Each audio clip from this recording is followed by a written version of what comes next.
നമസ്കാരം.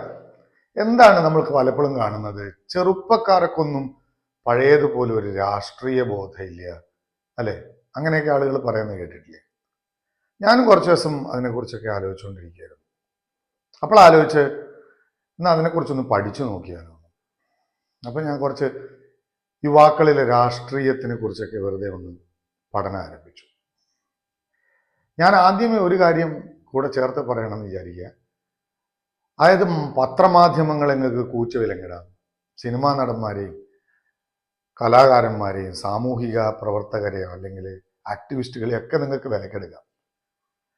ചെറുപ്പക്കാരെയും വിദ്യാർത്ഥികളെയും നിങ്ങൾക്ക് ഒരു മതിൽക്കെട്ടിനുള്ളിലും തളിച്ചിടാൻ കഴിയില്ല. അവരേത് വലിയ മതിലുകളും തകർത്ത് തരിപ്പണാണ്. അതുകൊണ്ട് തന്നെ ജനാധിപത്യത്തിലെ ഏറ്റവും വലിയ താക്കോൽ അത് വിദ്യാർത്ഥികളും ചെറുപ്പക്കാരുമാണ്. അവരെങ്ങനെയാണ് പരിഗണിക്കപ്പെടുന്നത് എന്നുള്ളത് നമ്മളൊന്ന് പഠിക്കേണ്ടതാണ്. ഇപ്പൊ ലഹരിക്ക് അടിമപ്പെടുന്നു എന്നൊക്കെ പറയുന്ന ചെറുപ്പക്കാർ ഭയങ്കരമായി ചീത്തപ്പേര് കേട്ടുകൊണ്ടിരിക്കുകയാണ്.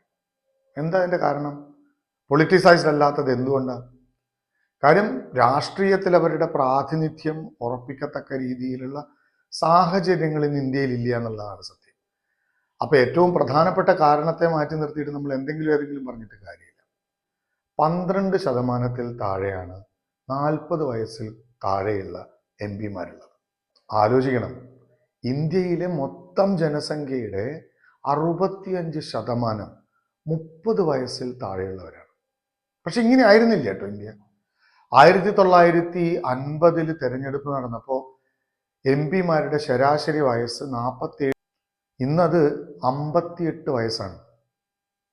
എന്നുവെച്ചാൽ പ്രായം ചെന്നവരുടെ നിയമനിർമ്മാണ സഭയായി ഇപ്പൊ ഇന്ത്യ മാറിക്കൊണ്ടിരിക്കുകയാണ്. അപ്പോൾ 65% ചെറുപ്പക്കാര് ഇന്ത്യയിൽ ജീവിക്കുന്നു. ഇത്രയും വലിയൊരു ഭൂരിപക്ഷം വരുന്ന ഒരു ജനവിഭാഗത്തെ പൂർണ്ണമായും പ്രാതിനിധ്യവൽക്കരിക്കാതെ എങ്ങനെയാണ് ജനാധിപത്യം നല്ലതുപോലെ മുന്നോട്ട് പോകുക?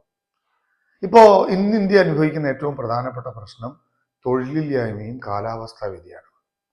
ഇതൊക്കെ മനസ്സിലാക്കാൻ ഏറ്റവും നന്നായി പറ്റിയ ചെറുപ്പക്കാർക്കാണ്. നമ്മുടെ പ്രധാനമന്ത്രി നരേന്ദ്രമോദി ഒരിക്കൽ പറഞ്ഞ ഓർമ്മയില്ലേ, കാലാവസ്ഥാ വ്യതിയാനം ഉണ്ടാവുന്നൊന്നുമില്ല, നമുക്ക് സഹിക്കാനുള്ള കഴിവ് കുറഞ്ഞു വന്നത് കൊണ്ട് തോന്നുന്നതാണ് എന്ന്, പ്രായം കൊണ്ട് തോന്നുന്നതാണ് എന്നാണ് അദ്ദേഹം പറഞ്ഞത്.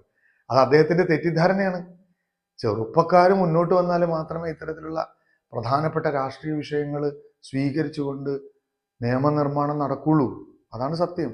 ഒരു പഠനം പറയുന്നത് 48% ചെറുപ്പക്കാർക്ക് രാഷ്ട്രീയത്തിൽ താല്പര്യമില്ല. ഇനി താല്പര്യമുള്ള ചെറുപ്പക്കാരായിട്ടുള്ള രാഷ്ട്രീയക്കാരിൽ 75% പേർക്ക് അവസരങ്ങൾ ലഭിക്കുന്നില്ല. ഇത് മാറണ്ടേ? ഇത് മാറണമെങ്കിൽ കക്ഷി രാഷ്ട്രീയ പ്രസ്ഥാനങ്ങൾ നിശ്ചിത സീറ്റുകൾ യുവാക്കൾക്ക് വേണ്ടി മാറ്റിവെക്കണം. അത് തന്നെയാണ് ശരി. അതേപോലെ തന്നെ നിയമനിർമ്മാണം നടക്കണം. ഭരണഘടനാപരമായി തന്നെ ഓരോ തെരഞ്ഞെടുപ്പിലും സ്ത്രീകൾക്കൊക്കെ പ്രാതിനിധ്യം ഉറപ്പുവരുത്തുന്നത് പോലെ ചെറുപ്പക്കാരിൽ ഇത്ര വയസ്സ് വരെയുള്ളവർ ഉണ്ടാവണം എന്ന നിയമനിർമ്മാണം നടക്കണം. ഇന്ത്യ ഇപ്പോൾ അഴിമതിയിലേക്ക് ഏറ്റവും മോശപ്പെട്ട സ്റ്റാറ്റസിലാണ് നിൽക്കുന്നത്. സുതാര്യതയിൽ ഇന്ത്യ 150 രാജ്യങ്ങളിൽ 100-നോടടുത്ത സ്ഥാനത്താണുള്ളത്. അതൊക്കെ ഈ പറഞ്ഞ പോലെ ചെറുപ്പക്കാർ എണ്ണം കുറയുന്നതിൻ്റെ, രാഷ്ട്രീയത്തിൽ ചെറുപ്പക്കാരുടെ എണ്ണം കുറയുന്നതിൻ്റെ റിഫ്ലക്ഷനാണ്. ചെറുപ്പക്കാരെങ്ങനെ അരാഷ്ട്രീയവാദികളാണ് എന്നൊന്നും ഞാൻ വിശ്വസിക്കുന്നില്ല. ഇന്ത്യ കഴിഞ്ഞ 10 വർഷക്കാലത്തിനിടയിൽ കണ്ട ഏറ്റവും പ്രധാനപ്പെട്ട രാഷ്ട്രീയ മുന്നേറ്റങ്ങൾ നിങ്ങൾ എടുത്തു നോക്കുക. ഏറ്റവും കൂടുതൽ ചലനം സൃഷ്ടിച്ച, റിസൾട്ട് ഉണ്ടാക്കിയ രാഷ്ട്രീയ മുന്നേറ്റങ്ങൾ. ഇപ്പോൾ ആന്റി കറപ്ഷൻ മൂവ്മെന്റ് ലീഡ് ചെയ്തതാരാ? യൂത്താണ്. CAA NRC ലീഡ് ചെയ്തതാരാ? യൂത്താണ്. കർഷക സമരങ്ങൾ ലീഡ് ചെയ്തതാരാ? യൂത്താണ്. അപ്പൊ യൂത്ത് ഇടപെട്ട് ലീഡ് ചെയ്ത രാഷ്ട്രീയ സമരങ്ങൾ മാത്രമേ ശരിക്കും അവസാനം വരെ, നിർഭയ കേസ് ഫലം കണ്ടെത്തുന്നത് വരെ സമയം നടന്നു. അപ്പൊ ആ യൂത്തിനെ പൊളിറ്റിസൈസ് ചെയ്യേണ്ടത് ആവശ്യമാണ്, രാഷ്ട്രത്തിന്റെ ആവശ്യമാണ്. ഇന്നത്തെ ആ സാഹചര്യത്തിൽ എന്തായിരിക്കും യൂത്ത് രാഷ്ട്രീയത്തിൽ ഇടപെടാൻ മടിക്കുന്നത്? എനിക്ക് തോന്നുന്നത് രാഷ്ട്രീയത്തിലെ ക്രിമിനൽ വൽക്കരണം അല്ലെങ്കിൽ ആക്രമണം. യുവാക്കൾക്ക് ഇതൊന്നും ഇഷ്ടമില്ല. അടിപിടി, ആളുകളെ കുത്തിക്കൊല്ലുക, ഹർത്താൽ നടത്തി ബസ് തല്ലിപ്പൊളിക്കുക. ഇന്നത്തെ കാലത്തെ ചെറുപ്പക്കാർക്ക് ഇതിലൊന്നും വലിയ താല്പര്യമൊന്നുമില്ല. ക്രിയേറ്റീവായിട്ടുള്ള എന്തെങ്കിലുമൊക്കെ രാഷ്ട്രീയവും ദർശനവും പറഞ്ഞാൽ കേൾക്കാൻ ചെറുപ്പക്കാരുണ്ട്. ചെറുപ്പക്കാർ അപ്പൊളിറ്റിക്കലാന്ന് പറയുന്നത് വൻ മണ്ടത്തരാണ്. ചെറുപ്പക്കാർക്ക് വേണ്ട പൊളിറ്റിക്സ് നമ്മൾ പറയാത്തതാണ് പ്രശ്നം. അതുകൊണ്ട് രാഷ്ട്രീയത്തിലെ മസിൽ പവർ, ഉദാഹരണത്തിന് പാർലമെന്റിൽ തന്നെ 50% കൂടുതൽ MP ക്രിമിനൽ റെക്കോർഡ്സ് ഉള്ളവരാണ്. അപ്പൊ സ്വാഭാവികമായിട്ട് ചെറുപ്പക്കാരാലോചിക്കും ഇവന്മാരുടെ കൂട്ടത്തിൽ ഒരു ക്രിമിനൽ ആവുന്നതിന് താല്പര്യമില്ല. പിന്നെ ഒരു ചെറുപ്പക്കാരനെ ഒരു സീറ്റ് കിട്ടിയെന്ന് വിചാരിക്കുക, മത്സരിക്കാൻ കോടികളാണ് ഓരോ തെരഞ്ഞെടുപ്പിനും. ഒരു MLA സ്ഥാനത്തേക്കോ MP സ്ഥാനത്തേക്കോ ഒക്കെ മത്സരിക്കുന്നത് കോടികൾ കൊടുത്തിട്ടാണ്. എങ്ങനെ ഒരു ചെറുപ്പക്കാരന് ഇത്രയും പണം കണ്ടെത്തുക? അപ്പൊ ജനാധിപത്യ പ്രക്രിയയിലും തെരഞ്ഞെടുപ്പുകളിലുള്ള പണത്തിന്റെ വ്യാപകമായ ഉപയോഗം അത് കുറയ്ക്കണം.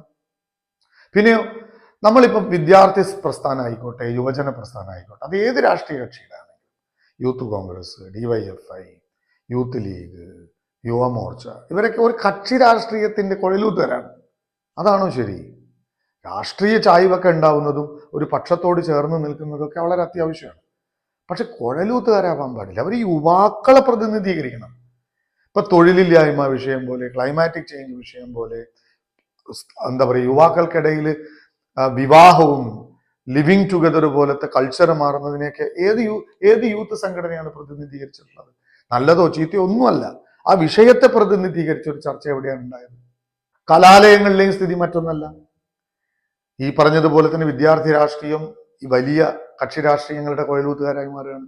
എത്ര വലിയ വലിയ പ്രശ്നങ്ങൾ ഇന്ന് വിദ്യാർത്ഥി സമൂഹത്തിൽ നിന്നുണ്ട്.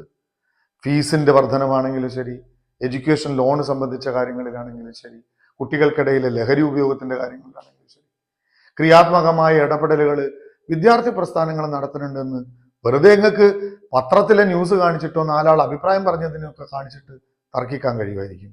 പക്ഷെ ക്രിയാത്മകമായ ഇടപെടലുകൾ നടക്കുന്നില്ല.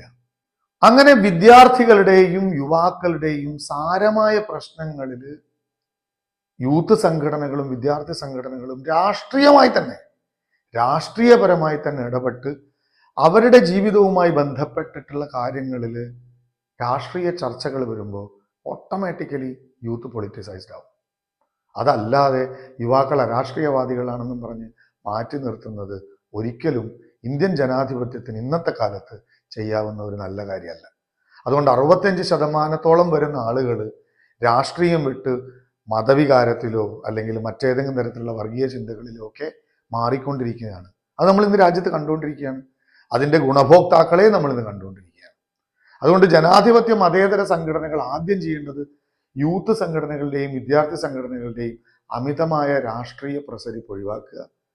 അവരെ പൊളിറ്റിസൈസ് ചെയ്യുക എന്നുള്ളത് രാഷ്ട്രീയത്തിനപ്പുറത്തേക്ക് പരസ്പരം സ്വീകരിക്കുന്ന ഒരു നിലപാടായി മാറ്റുക.